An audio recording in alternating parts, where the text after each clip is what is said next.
마음챙김 호흡. 2분만 시간을 내서 하던 일을 멈추고 긴장을 푼 뒤 자연스럽게 호흡하기를 권한다. 기분이 낯설게 느껴질 수도 있다.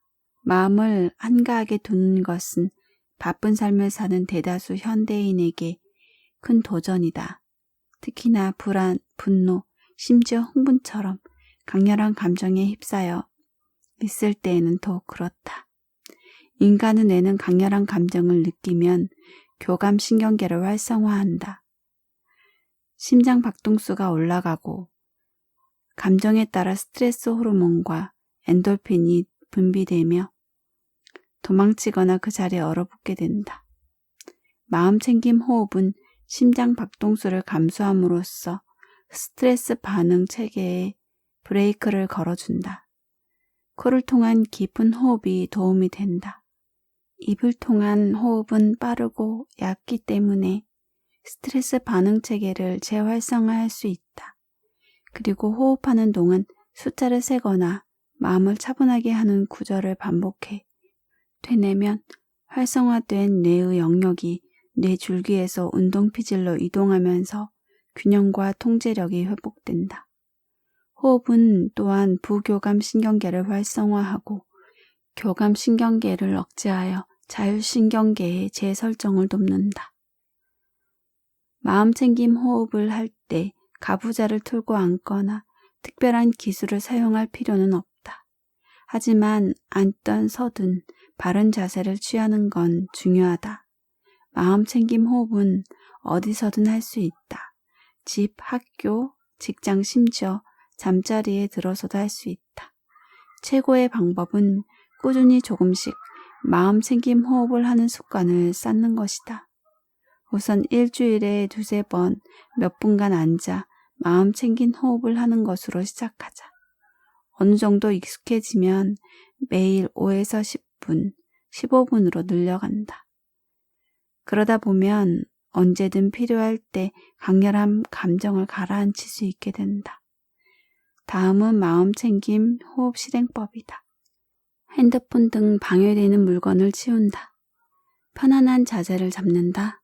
눈을 감거나 시선을 아래로 향한다. 자신의 자세와 몸을 의식한다.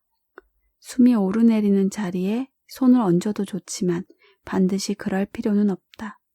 자연스럽게 호흡한다. 10까지 센다.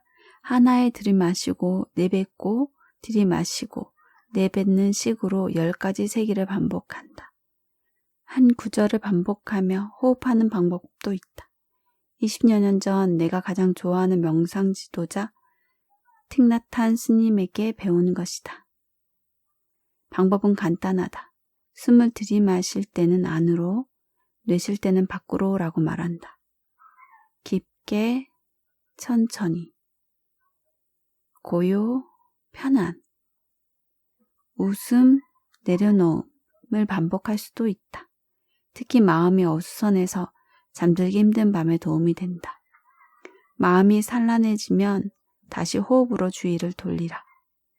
당신이 나처럼 수련하는 동안 쉽게 산만해진다면 이런 생각이 들 수도 있다. 난 도저히 못하겠어. 가망이 없나 봐. 그럴 때는 감정 심판자가 아닌 감정 과학자가 되려고 노력해보라. 약간의 자기 자비를 발휘해 다시 시도하는 것이다. 당신은 지금 새로운 근육을 단련하고 있다. 기본 수련이 익숙해지면 다른 방법을 시도할 수 있겠지만 반드시 그럴 필요는 없다.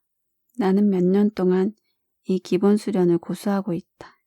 수십 번의 실험을 통해 마음챙긴 호흡이 감정적, 사회적, 인지적 작용에 미치는 긍정적인 효과가 입증되었다. 수련을 거듭할수록 마음이 빨리 진정될 뿐 아니라 집중하고 평정심을 되찾는 능력이 더욱 강해진다. 연구에 따르면 매일 15분 연습이 가족과 친구와의 감정 조율, 정서적 반응성, 주의력, 기억력, 면역기능, 고혈압, 천식, 자율신경계 불균형, 정신건강에 긍정적인 영향을 줄 수 있다고 한다. 딸이 숙제를 하지 않으면 당신은 어떻게 하는가? 잔소리하거나 협박하거나 달래거나 혹은 못마땅한 듯 얼굴을 찌푸리거나 화를 내며 폭발하는가?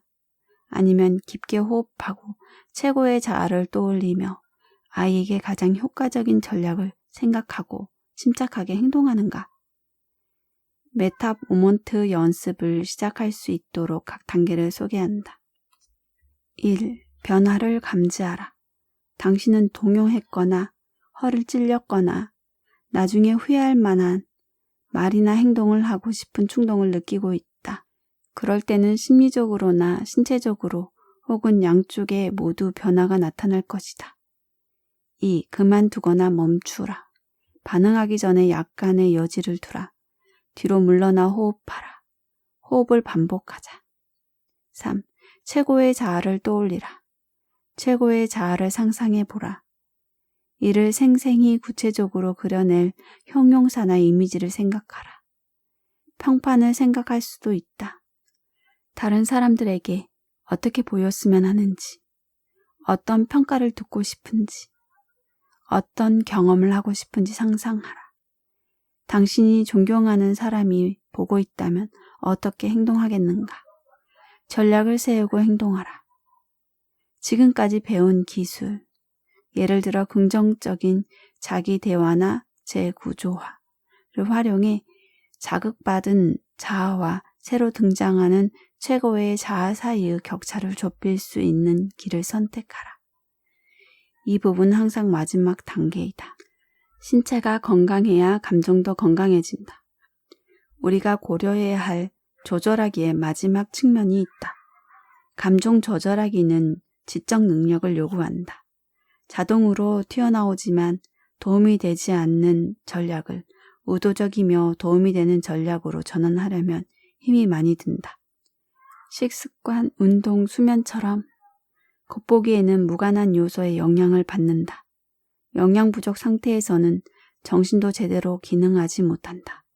당분이나 정제된 곡물을 과도하게 섭취하면 혈당이 급상승했다가 곤두박질 치는데 이는 인지 기능과 자기 조절력을 크게 위협한다. 건강한 식사 직전이나 직후에 이런 음식을 섭취하면 더욱 심각해진다. 해결책은 간단하다. 사무실 책상에 건강한 간식거리를 올려두거나 3시간마다 조금씩 먹도록 핸드폰 알람을 설정해두라. 신체 활동이 너무 적으면 정신 능력과 기분이 부정적인 영향을 받는다. 한 연구에서 피실험자들이 스트레스 요인에 노출되었을 때 절반은 유산소 운동을 했고 나머지는 아무것도 하지 않았다.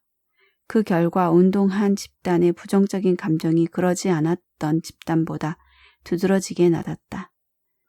불안감과 우울감도 운동으로 낮출 수 있다. 이 방면에 축적된 연구 결과는 규칙적인 요가 수련이 정신적, 육체적 건강에 얼마나 유익한지를 보여준다. 수면의 질이 낮거나 부족한 상황이 감정에 미치는 영향도 비슷하다. 피곤하면 방어력을 비롯한 정신적 능력도 떨어진다. 잠은 원기를 회복하는 작용을 한다. 충분히 잠을 자지 못하거나 너무 많이 자면 불안, 우울, 피로감, 적대감이 더 커진다. 수면 부족은 인지 제어와 행동을 담당하는 뇌 영역 사이의 연결 광도를 낮춘다. 효과적인 감정 조절 전략을 사용하기 위해서도 충분한 수면이 필요하다. 전반적인 안녕을 지키기 위해 취할 수 있는 방법이 2가지 더 있다. 첫 번째는 좋아하는 일을 하는 것이다. 가족이나 친구와 시간을 보내고 취미 활동에 열을 올리고 영적인 면을 들여다보고 자연 속에 흠뻑 젖고 좋은 책과 재미있는 영화를 보는 시간을 가진다. 이렇게 인지 예비 용량을 구축해두면 불가피한 정서적 혼란을 겪을 때 도움이 된다. 인간은 태생적으로 사회적 접촉과 지지를 구한다. 따라서 사회적 관계가 부족한 사람들은 불안, 우울, 심혈관 질환에 걸리기 쉽다. 2번째 방법은 마음 챙김 호흡으로 아마도 궁극적인 예방 전략일 것이다. 배운 대로 매일 연습을 하면 현재 상황에 더욱 집중할 수 있고 오가는 대로 감정을 받아들일 수 있으며 감정에 과민 반응하거나 압도되지 않는다. 정신적, 신체적 건강을 유지하는 모든 방법을 감정 건강에도 적용하라. 모두 연결되어 있으니 말이다. 상호 연관된 5가지 기술을 한꺼번에 배우는 일은 그리 간단하지 않다. 당신이 습득한 다른 기술을 배울 때 어땠는지 생각해보라. 감정 기술을 개발하는 일에는 시간이 걸린다. 노력이 필요한 것이다. 연습을 해야 하고 열린 마음으로 피드백을 받아들여야 한다. 그렇게 갈고 닦아 개선해 나가야 한다. 이 기술들에는 감정적 특성이 있기 때문에 당신이 특히 잘하는 기술이 따로 있을 것이다. 나도 그렇다. 나는 감정 표현하기나 감정 조절하기보다 감정 인식하기, 감정 이해하기, 감정에 이름 붙이기를 더 잘한다. 이는 내가 행동 기술보다 사고 기술에 더 능숙하다는 뜻이다. 최근에 비행기 연착으로 연결편 비행기를 놓친 데다 그 밖에 여러 짜증나는 일로 길고도 힘든 하루를 보낸 적이 있다. 그야말로 멘탈 붕괴 일보 직전이었다. 그 순간 나는 스스로에게 물었다. 심리학 박사학위를 가진 대학 교수가 감정을 조절하지 못한다면 감정 조절 기술을 배우지 못한 9살짜리 아이나 엄청난 압박감에 시달리는 어른은 어떻게 할까? 그 생각이 들자 금세 마음이 진정되었다. 동시에 나는 모든 아이가 감정 교육을 받게 하려면 얼마나 많은 일을 해야 하는지 상기했다. 누구에게나 그럴듯한 계획이 있다. 입을 한 방 맞기 전까지는. 마이크 타이슨은 이렇게 말했다. 옳은 말이다. 권투 링에서의 진리이자 다른 곳에서의 진리이기도 하다. 지금부터 모든 감정, 반응에 능숙하게 대처하겠다고 말하기는 쉽다. 소중한 상대, 짜증만 부리는 아이, 비합리적인 상사가 말이나 표정으로 우리를 자극하기 전까지는 말이다.